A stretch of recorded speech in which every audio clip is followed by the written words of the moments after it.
Welcome to a Thursday edition of Morning Scone presented by Brock, the Batters with Peter Clinic. HUDCO Roofing, HUDCORoofing.com. Do business with someone you know. HUDCO Roofing, HUDCORoofing.com. And Restored Motions, RestoredMotions.com. If you have pain, go see my girl, Crystal Poche. Just book a session. Trust me, she will get you out of that pain. Okay, hope y'all are having a great start to your Thursday. Appreciate everybody who came out to Scone and Tea last night. Good time.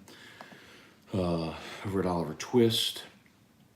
Good vibe, you know what I mean? Bye week for LSU. You're coming off a huge win. You're 6-2. You're feeling good about sort of your lot in life right now as far as the SEC is concerned. So, kind of a light week of practice for the Tigers. They're going to get a few days off here, which is great. A lot of guys are going to get to go home. And you see family, just take the weekend, which is good, which is great to see. So, enjoy that time away, sort of reset, recharge this weekend, and then get back and get ready to go into full-on LSU Alabama week mode. So that's cool. The other big news, of course, yesterday, the Saints, Dennis Allen announced they'll stick with Andy Dalton this week while saying that Jameis is healthy. Now, there is I don't know if y'all have noticed, but there is a little bit of Twitter is a Twitter, as it were. I don't want to misspeak here, but apparently, so Nick Underhill tweeted yesterday that Jameis is not 100%.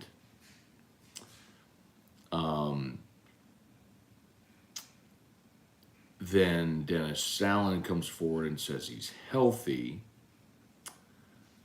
enough to play. He's a full participant on the injury report. And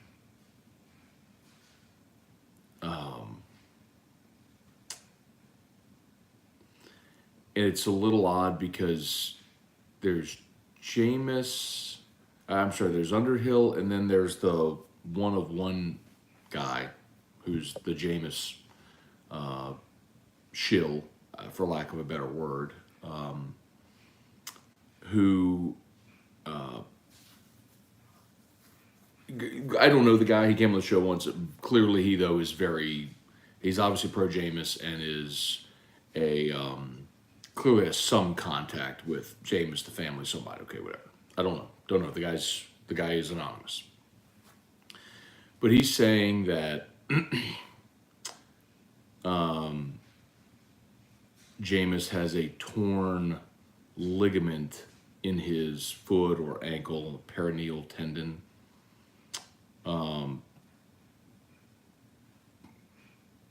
And said no one ever reported the torn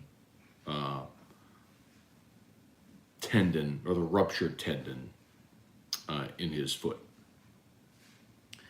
And they even played him week 3 with the broken back and ruptured tendon. So you have a lot of these sort of half-truths and conflicting things. I tend to believe, look, at this point in the season, nobody's 100%. And Jameis Winston has been on the injury report the whole season. So it's also not uncommon for teams or players to not disclose the extent of an injury, right? You can say you have a foot injury or an ankle injury or a back injury without disclosing the extent of it. So, I mean, look, there were a lot of years where Drew Brees, I remember one year Drew Brees was playing with an oblique injury. One year he was playing with a torn MCL. And nobody knew it until the offseason when he had MCL surgery. I mean, you could tell he wasn't right. People criticized the performance, but it was because dude was playing with a bum knee. Like literally a torn ligament in his knee. So I guess I'm sort of part ways between a lot of different things. I believe Jameis has toughened it out to get out there and try to play. And I also believe he's nowhere near 100%. He's got a broken back and a torn ligament in his foot, or tendon, excuse me. And so I think the Saints, and maybe it's semantics, are just saying, hey, Jameis is healthy enough to play in practice, but we're going to stick with Andy Dalton. I do think at some point this year we will again see Jameis. But I think it'll be after the season is dead and buried. And I don't know that his performance will mean much, whatever it is, good or bad. So anyway, let me know your thoughts on that. Kind of a bizarro situation a little bit now, but it's pretty clear that Jameis is not 100%, and the Saints want to stick with Andy Dalton. Those are two things that I think are pretty clear right now. What that indicates is, where they stand on the whole thing. All right, y'all. Let's get to you. Fire away. Questions, comments, all that good stuff. You know the drill. Hey, Brian Penton. Good morning. Jeff McKithen, Kelly Gross, Hunter Eilers, Darren Reeves, Tyler Alexander. Good morning. You need to change Russ's headshot to on AFR to the Jordan meme next week. The crying Jordan. With like the Jordan over Russ's face. It's not a bad idea. Where are we? Ryan Guidry, Dax Jeter. Can we stick 60 right up there, donkey? God. That is a whiskey and wine halftime reference. When LSU had that flurry before the end of the first half against Alabama in 2019, Jordy and I would do the halftime whiskey and wine check-ins, and that's where Here Comes 60 Right Up Your Donkey was born. Someone even made a shirt and sent it to me. Hey, Dad, good morning. Mac McGuire, John Dwaran, good morning. Come on, John, you misspelled my name. Moscona. Sits right there for you, bro. Michael Thacker, what's going on? Morning, Scone. Is there a big difference in the top 3 recruiting class compared to 8th through 10th? Can you win it all with annual top 10? Do you need some top 3 mixed in? So, can you win it all 8 through 10? Yes. Generally, when you look at the championship rosters, LSU's had that one real like pop-off class when you've had a year in Louisiana where there was a bumper crop and you get all those great players from Louisiana. So like in 2000 and the 01 signing class, right, that had Clayton and Spears and Marquise Hill and all those guys. The 2011 class was Odell and Jarvis and Freak Johnson and all those guys. Call themselves the fam.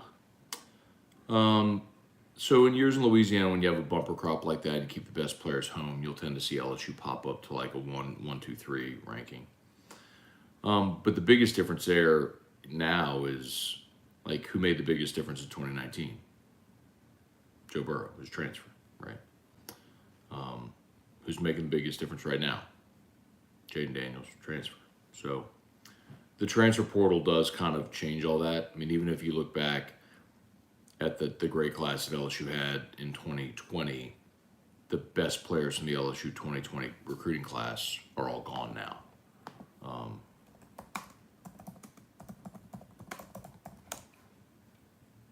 Here's LSU's 2020 class.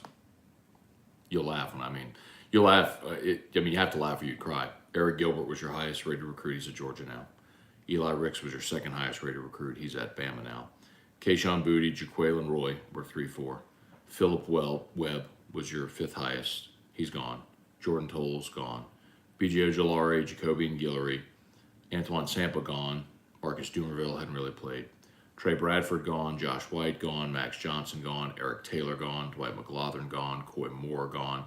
Marlon Martinez hanging around but not playing. Alex Adams gone. Cole Taylor still here. Ali Gay still here. Xavier Hill still here. TJ Finley gone. I mean, that was your 2020 class, which ranked 4th in the country.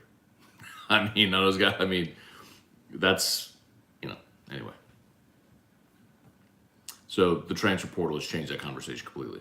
Todd Harris, Jeb Whitley, Brian Wynn, Larry Garner, Jason H. Good morning. Matt Plavidal. Morning, Matt. I'm getting hired by the U.S. Post Service. Okay, Matt. Good to hear, man. Going to do fingerprints today. I was the guy laid off last week. I remember, Matt, I remember you jumping in here, letting us know that and saying you were going to interview. So that's fantastic, man. Glad you're back on your feet, man. Good to hear. Good to hear. Congrats. Donovan Peterson. Great ending to Scone and T. Like, that's, I don't want to say, but like that's what happens when T-Bob's had a few too many cocktails and then just goes off the rails. Like that just had to end last night.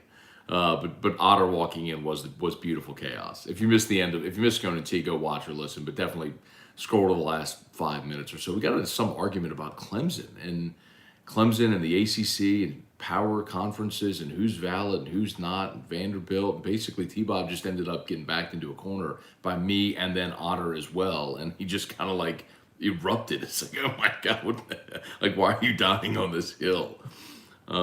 Spurge, what's going on? How healthy will we be going into Bama week? Yeah, man. They said Emery's got a strained Achilles, so he's day to day. Besh should be good to go. The target was to get Dellinger back. Looks like they're gonna have Major Burns back. So as healthy as they've been, Trivia Carter, what's going on? Jeb Whitley, don't mess around. Smash the like. Propane. Can I just mumble T-Bob isms? Hope you're having a good week. Will you trade for Matt Ryan? I would not trade for Matt Ryan. Are you kidding me? Matt Ryan's got benched because he's literally the worst quarterback in the NFL right now.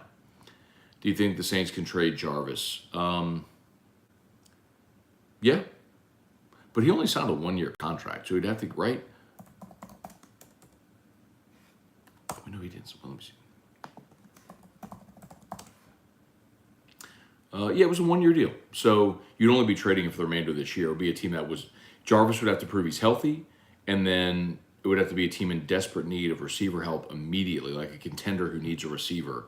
But the word yesterday was that Jarvis had a setback with his ankle, and he ain't even back. So Eric Water, morning Scone. 100% chance you will hate this question. Great setup. But given both Ole Miss and Florida scored in under 2 minutes opening drives, do you maybe think about receiving first against Bama? No. Like, don't you understand? You're right, I hate that question. Don't you understand the point of receiving first, or the point of deferring is not to prevent the other team from scoring quickly. LSU did that against Auburn. And they deferred, and Auburn went and scored on the busted play, but it doesn't matter because, like, the whole point is getting the ball to go back-to-back to get the ball at the end of the first half and the start of the second half to go back-to-back possessions, not only for you to have the opportunity to score there, but also to prevent them from doing it, to prevent them from being able to go back-to-back on you. And it also flips the possessions in the second half in their favor. So, no, you do not receive. Like, it doesn't matter if Alabama scores first. Like, LSU hasn't scored first in any of their games except the Southern and New Mexico games. Like, it doesn't matter if they score first. Like, why is it so hard to conceptualize? You received the ball against Tennessee and you muffed the opening kick and just gave them a touchdown. No. You defer. You do not receive. Jesse Brown, morning, Matt. Since the Saints are moving on from Winston, do you think Dalton is now the stopgap for next year? I do not.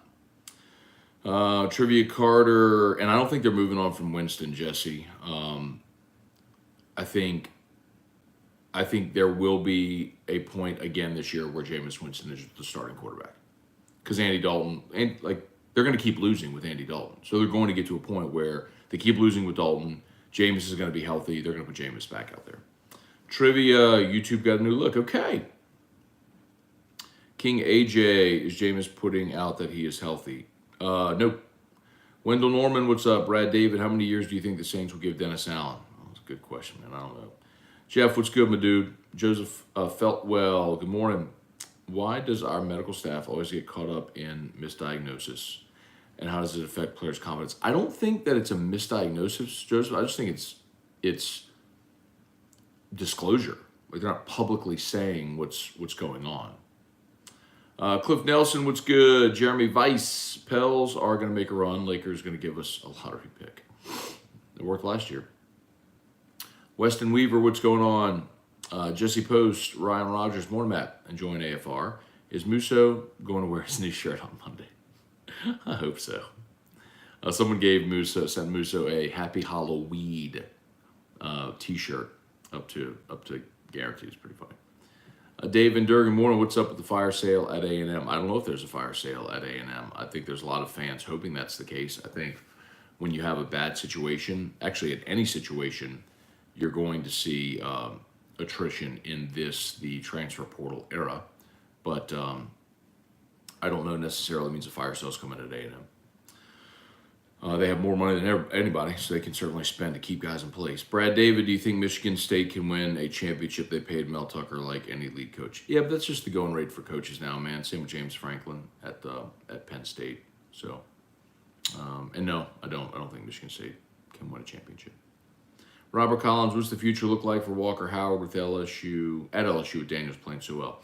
I think Walker Howard's going to be an awesome player, and he's content to wait his turn. He's not going anywhere. So. If he's got to be sitting this year, if he's got to sit another year and wait his turn, he will. And it's just, I think the bigger question is, if Daniels returns for another year, does Nussmeier hang around? I don't know. King AJ, who dat times Roll Tide? Get out of here, man. It's ridiculous. If you're from Louisiana and you're yelling Roll Tide, I have let me rephrase. The only people in this state that I would be okay with yelling Roll Tide are people who either went to Alabama or people whose children play at Alabama. Like Dylan Moses' family, Christian Harris's family. Like, I get it. Your kid chose to go to school there, play there. It's fine. I get it. But anyone else, if you're from Louisiana and you're yelling Roll Tide, bleep you. In the most respectful way possible. Oh, God, it's 7:57. As always, y'all shout out to Brock, Baton Rouge Orthopedic Clinic, Hudco Roofing, HudcoRoofing.com, and Restored Motions, RestoredMotions.com. You need an orthopedist, go to Brock. Need a roof, give us a shout at Hudco. If you have pain, call Crystal Poche over at Restored Motions, RestoredMotions.com. Sean Johnson, what's up with Mike Thomas, foot injury? Cody Brunet, why hasn't Saban faced backlash for the Burton deal? I think he has. It's just not been a giant, overwhelming story because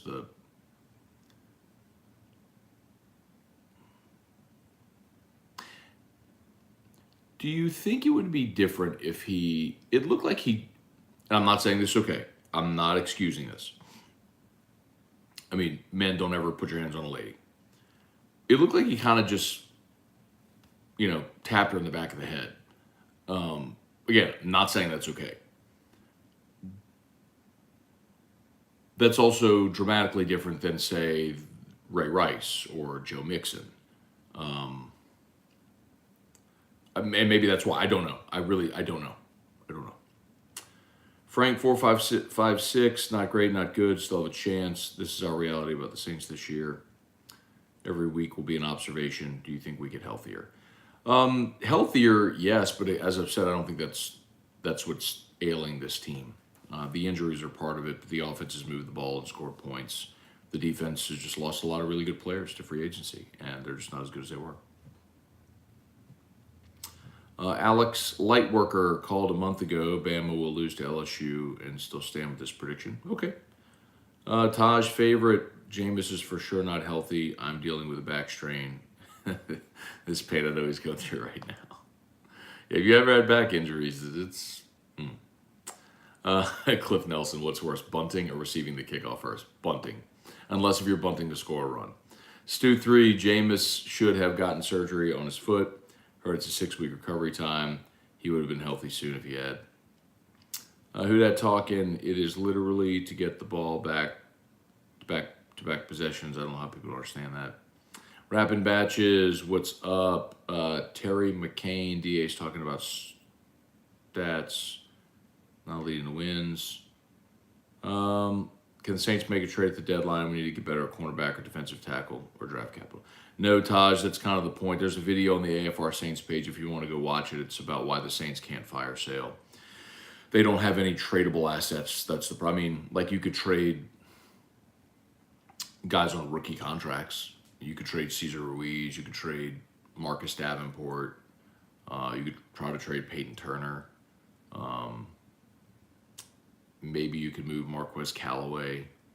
But again, you're not going to get anything of great value for any of those players. So all of the other valuable players that you have that would have some trade value, they have contracts that are not tradable. So you're kind of stuck. Could you see Saban going Woody Hayes with his sideline anger? No, I don't think so. All right, y'all. Oh, it's 8:01. I got to go. All right, y'all have an awesome day. LSU Daily is already live. If y'all want to check that out, please do on your favorite podcast app. Appreciate y'all as always for watching. Shout out to Brock, Badgers Orthopedic Clinic, Hudco Roofing, HudcoRoofing.com, and RestoredMotions.com. I need to go book a session, go see Crystal next week. Y'all have an awesome day. LSU Daily's live, AFR 3. We'll look forward to seeing y'all then. Peace.